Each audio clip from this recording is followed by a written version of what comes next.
as duas maiores facções criminosas do Brasil, o primeiro comando da capital e o Comando Vermelho, estão na mira dos Estados Unidos. E isso se tornou uma preocupação sobre como o assunto vai ser tratado na reunião que o presidente norte-americano Donald Trump vai ter com o presidente Luiz Inácio Lula da Silva em Washington, ainda sem data marcada.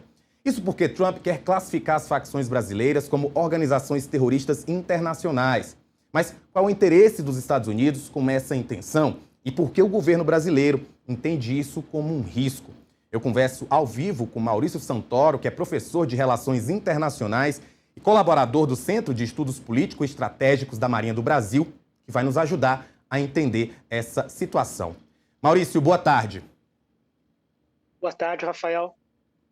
Maurício, há uma preocupação do governo de que essa decisão dos Estados Unidos em tentar tornar as facções criminosas brasileiras em grupos terroristas, de analisá-las como tal, que isso possa deixar as nossas fronteiras à mercê de um ataque americano, de uma missão militar americana.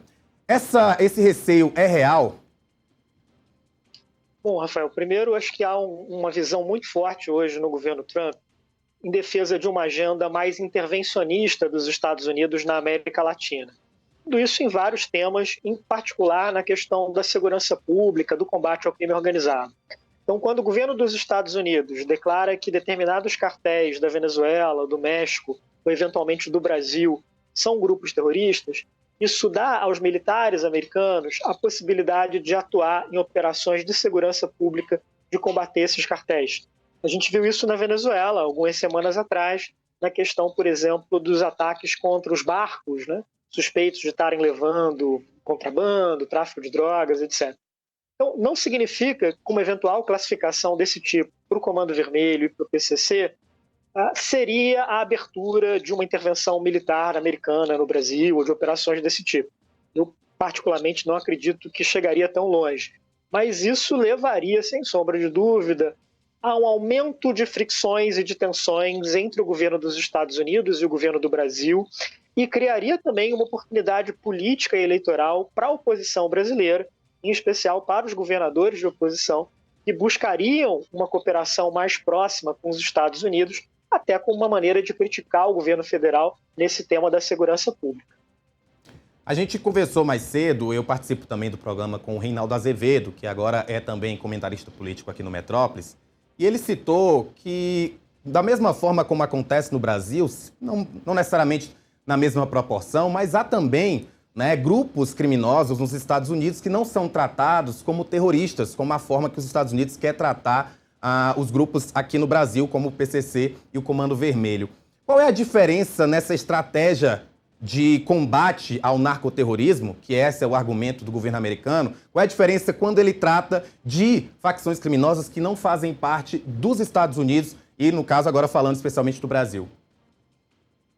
Bom, a grande diferença é a possibilidade dos Estados Unidos utilizarem as suas forças armadas, os seus militares, em operações de segurança pública. E no Brasil é bastante comum a gente ver o Exército, a Marinha, a Aeronáutica envolvidos nesse tipo de ação de combate ao crime. Mas nos Estados Unidos isso é muito raro e é muito difícil. Uma das poucas exceções possíveis é exatamente a questão do terrorismo, né? Assim, de utilizar os militares para enfrentar grupos terroristas. Isso é muito mais útil para os Estados Unidos, digamos assim, fora das suas próprias fronteiras, do que dentro da sociedade americana, onde você tem outras forças policiais, até agências federais especializadas, que estão dedicadas a esse tipo de combate. E para o Trump, essa questão do impacto visual, emocional, você ter, por exemplo, os militares bombardeando navios no Caribe, ou os tanques na fronteira com o México, tudo isso ganha uma relevância política muito grande, muito mais até do que qualquer discussão mais técnica sobre a eficácia de usar os militares e não a polícia nesse tipo de operação. Outro detalhe que também tem sido discutido é o fato de que a extrema-direita brasileira tem defendido que essas facções criminosas sejam entendidas como terroristas e os pensamentos mais à esquerda têm identificado essa possibilidade como um risco à soberania nacional.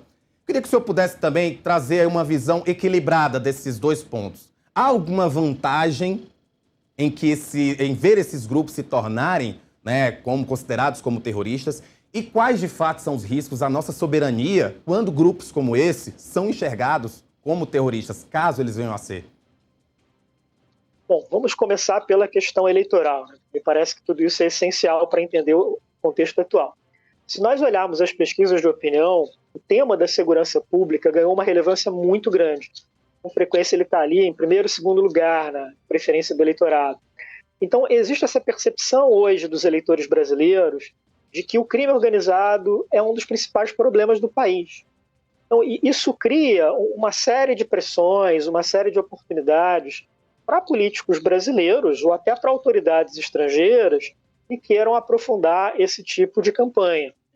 No caso específico do Brasil, mas particularmente da esquerda brasileira, sempre houve uma relutância muito grande em aplicar essa classificação de terrorista, até contra grupos internacionais que são consensualmente considerados como tal, como é o caso do Hamas, por exemplo. E muito mais ainda em usar a classificação de terrorista contra grupos do crime organizado no Brasil. Então isso vem da nossa história recente, da ditadura militar, do modo como esse conceito de terrorismo, né, muitas vezes foi manipulado para colocar ali pressões sobre a oposição à ditadura, né, e por aí vai. Mas existe essa preocupação hoje do eleitor, né, essa visão de que há um problema grave de segurança no país. Os políticos de oposição, claro, estão utilizando isso para pressionar o governo federal, né, para dizer, olha, está vendo, o governo federal não faz nada, né? Então isso virou uma questão muito explosiva para as eleições brasileiras.